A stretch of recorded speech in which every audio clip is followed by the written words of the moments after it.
Harka fuunee akka mooltan jechaa kabajamtoota daawwattootaa Federeeshinii Kubbaa Miilaa Oromiyaa taphoota torbee 8ffaa gaggeeffaman isinitti himaa waliin tura. Taphoonni torbee 8ffaa Liigii Olaanaa Oromiyaa Ramaddii Ba'aa guyyaa har'aa gaggeeffamanii oolaniiru. Dirree kolleejjii TTC irratti ganama sa'aatii 3 Mandii fi Bishaan Toophii gidduutti tapha taphatameen Mandiin galchii 1-2 Bishaan Toophii injifachuun qabxii isaa 9 gahatee jira. Daraaraa Masgabuu immoo Mandii irraa taphataa urjii taphichaa ta'uun badhaafameera. Sa'aatii 5tti Aggaaroo fi Harbuu Cululleen kan taphatan yoo ta'u galchii 1 qixaan boqonnaaf bahaniiru. Tapha boqonnaa deebiinis Aggaaroon galchii 2-1 Harbuu Culullee injifateera.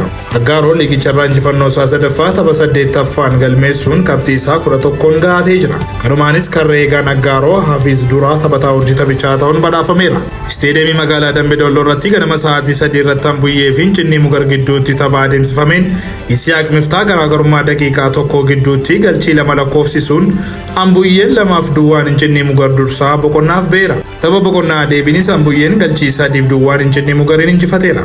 Abdullaafiz Muhammad immoo taphataa urjii ta'uun Ambuyyee irraa badhaafameera. Ittuma fufuun sa'aatii 5 irratti Jaardagaa Jaartee fi Ammayyaan tapha waliin taasisaniin qabxii malee boqonnaaf ba'uun tapha boqonnaa deebiinis Jaardagaa Jaartee galchii 1-2 Ammayyaan injifatee jira. Jaardagaa Jaartee rukuttaa adabbii argatus Karreegaan Ammayyaa Tsaggaan jalaa fashaleessee jira. Muddataa ol jirraa immoo taphataa urjii taphichaa ta'uun Jaardagaa Jaartee irraa badhaafameera.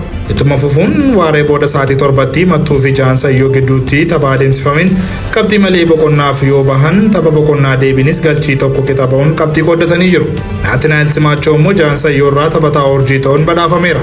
Tapha torbee 8ffaa xumuraatiin sa'aatii 9 irratti Limmuu Gannatii fi Gabaaroobii gidduutti gaggeeffameen immoo qabxii malee boqonnaaf yoo bahan tapha boqonnaa deebiitiin galchii 1-1 qabxii qooddatanii jiru. Tamasgeen Biraanuu immoo Gabaaroobii irraa taphataa urjii ta'uun badhaafameera.